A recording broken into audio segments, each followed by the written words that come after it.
So up until now, then, we've been discussing these 5 mistaken views that need to be abandoned. As it was taught, then the ultimate view is the view free of views. And primarily, it's these 5 views that we need to abandon. Now, the first of these are the view of the perishing collection and these mistaken or perverse views. The term means backwards views. And an important thing to understand here is that I'm not talking about some sort of intellectual or philosophical view. These are kind of natural or intrinsic to our being. For example, even a newborn baby has self-identification with their body and with the appearances to their mind. It's something that we naturally do. It's not something we need to be taught, and likewise, it isn't something we need to intellectualize about. And likewise, it's the same for perverse views. Somebody who is brought up in a culture that practices animal sacrifices will naturally see that to be a positive thing. Just look at the Dashain festival in Nepal. There they sacrifice millions of animals, bulls and chickens and any kind of animals sacrificed. And the people have been brought up with this culture since they were little babies. And so they see it to be something very positive, virtuous, and also it's kind of like an exciting festival. It's like one of the highlights of the year. So they don't identify this with being a negative or perverse view. By this you can see that these kind of negative views are endemic. They're natural to us. They're instinctual or inherent. Now it gets much more difficult when we come to this third view, and that's extreme views. And when I say extreme views, I'm not talking about some sort of radicalized extreme religious cult. It's not that. Extreme views refers to these views that hold to existence and non-existence. And this is something that you've heard before. But likewise, this clinging to existence and non-existence isn't just about holding an intellectual or philosophical position. This is kind of a natural tendency we have.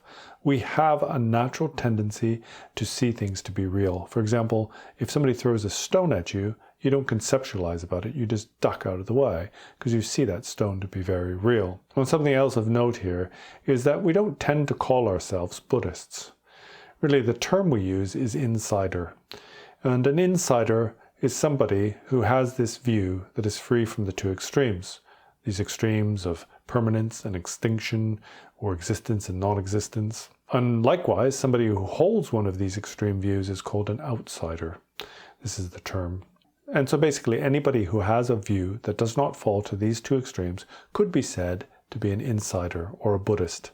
I mean, it is true that we also classify Buddhists in terms of people who have taken refuge in the 3 jewels, the Buddha, Dharma, and Sangha. But there are many people who have taken refuge in the Buddha who do not hold a Buddhist view.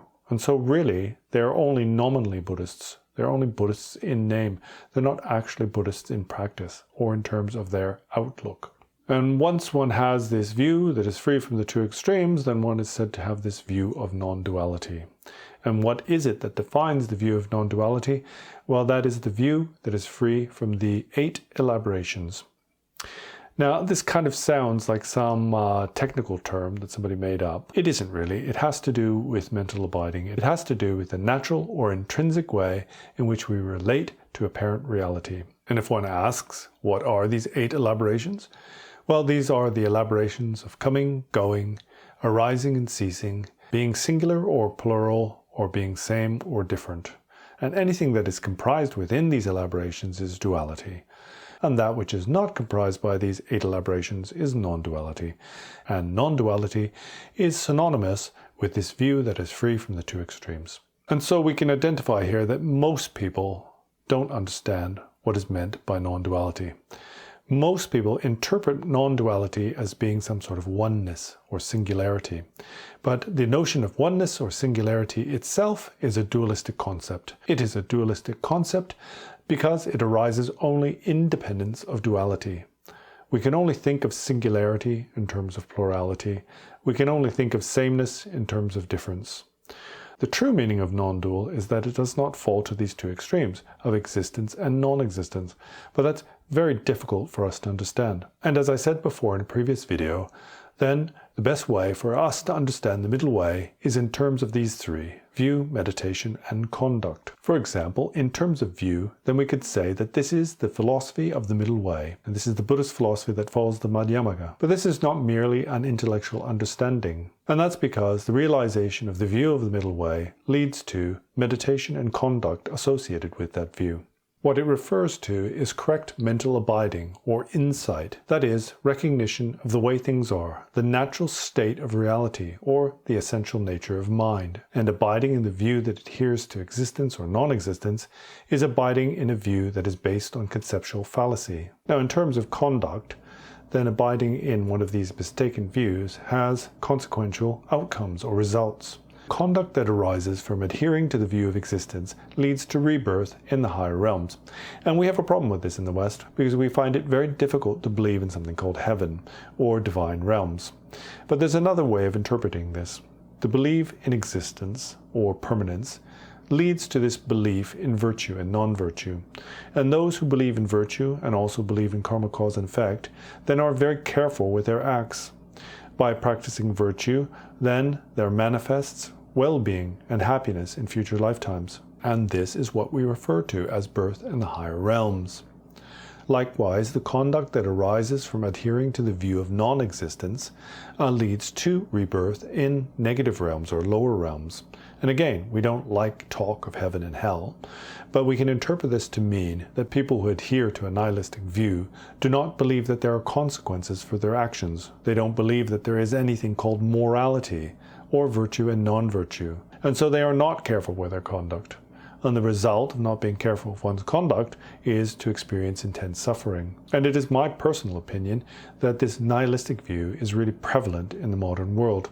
And this is because we misinterpret the findings of modern science. We come to this conclusion that the universe came about for no reason whatsoever, and that there is no process called karma, cause and effect that could lead to negative results in future lives. And so we are not cautious with our conduct. In fact, we think we can pretty well do anything we like, and there will be no resultant effect. Now, in terms of view, then adhering to one of these extreme views, the view of existence or non-existence, leads to unwanted or unsolvable paradoxes. And this is an issue that confronts the spiritual seeker as much as it does a theoretical physicist. If there are substantial particles that make up the universe and everything in it, then the question that begs to be asked is, are these particles permanent, or were they created out of nothing? And this is a big problem in physics. It's also a problem for the spiritual seeker. And so we get stuck here. It's a problem that can never be resolved. And either we have to resort to blind faith, or we have to reject the idea. There's sort of no middle ground. And the problem for meditation is, in order to meditate properly, we need certainty. We need to be able to rest in certainty. And what happens is when we meditate, for most of us, and I think you'll be familiar with this, is that when you meditate, there's a lot of doubt. There's very little certainty. We kind of doubt what we're doing, what the purpose of it is, and whether there will be any beneficial results or not. And so in the Buddha Dharma, at least, then this certainty is seen to be very, very important. And having these kind of conceptual paradoxes stops our practice from ever progressing. And likewise, there is a big conceptual problem with non-existence. Because if it is, as some people claim, that there is nothing, for example, mind is totally empty, then the question that begs to be asked is then where do these thoughts come from? How come I perceive thoughts if the mind is totally empty? And I think for most of you, if I ask you, when you're trying to meditate, are you interrupted by thoughts? Are you disturbed by thoughts of yesterday or what you have to do tomorrow? And most of you agree that these thoughts do appear. So we've got a problem there. If we have a basically nihilistic view that things don't exist, that mind is totally empty, then where do these appearances come from? I mean, appearances are undeniable. We experience feelings, sensations, and thoughts in our meditation. And just to say they don't exist or they're nothing there at all is kind of a self-deception. And also we won't gain any clarity or confidence. And we need confidence in order to meditate. There is no way to rest in equanimity as long as we harbor these doubts. So ultimately, the Buddha Dharma is free from these pitfalls that are associated with the belief in existence and non-existence. And there's a big problem here, because most people think that the Buddha just kind of invented this middle way in order to get over the complications of a view that holds to permanence or existence, or one that holds to nihilism and extinction. But it's not like that, at least in the way we interpret it. Then the Buddha found this truth in meditation. The Buddha, through investigation of meditation, found the truth or discovered insight, and that this insight did not depend upon these views that rely on existence and non-existence. And this is the means by which the Buddha achieved ultimate enlightenment or awakening. And this ultimate enlightenment or awakening is a freedom from these extreme views. But that's going to be very difficult to understand. It's going to be difficult to understand unless you have a lot of experience in meditation yourself. And so that comes to the last point, and that is, what is this extreme view in terms of meditation?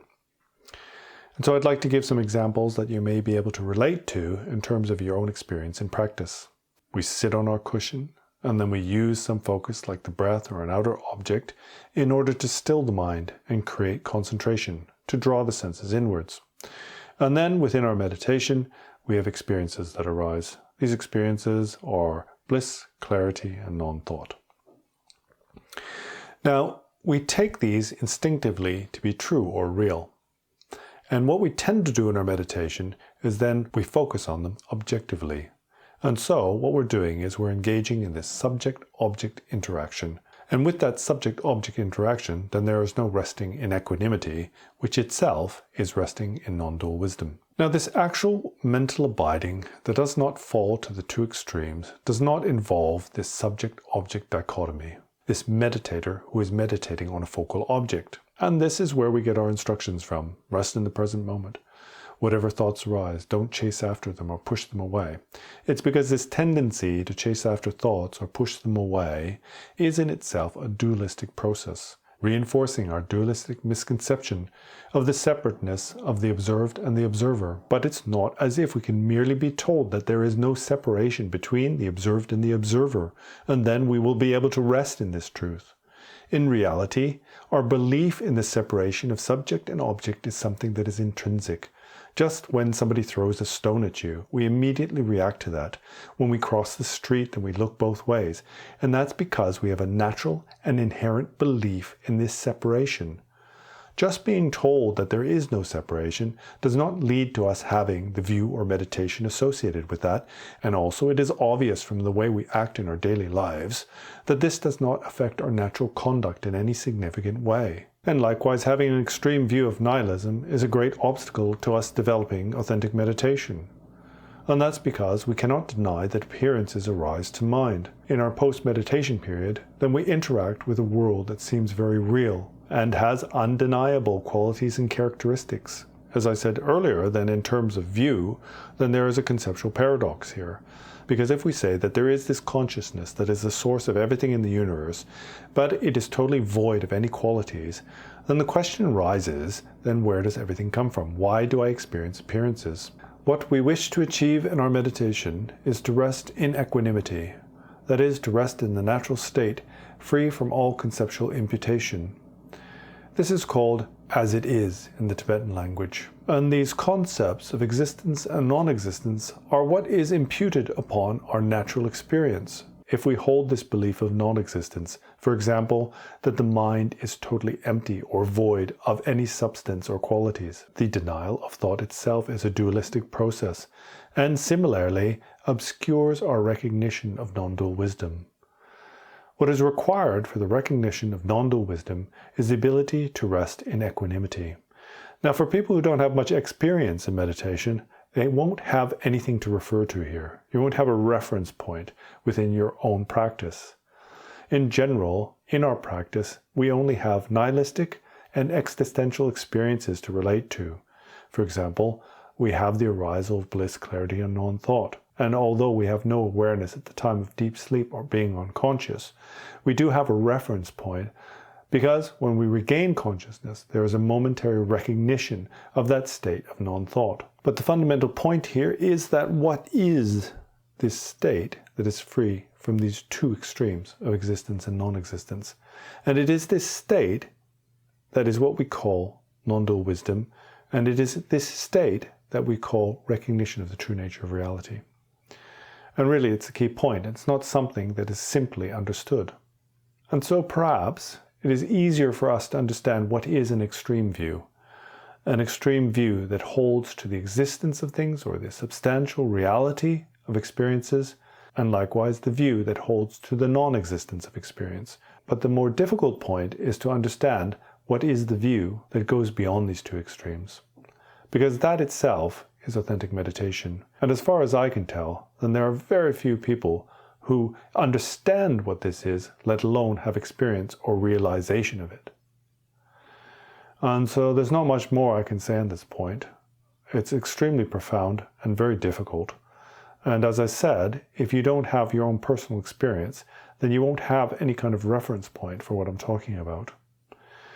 But one shouldn't give up hope, or one shouldn't become despondent, because it is through your sincerity and persistence that you will eventually come to understand what is meant by the middle way of meditation. And so thank you very much for giving me your undivided attention. And until next time, then see you later.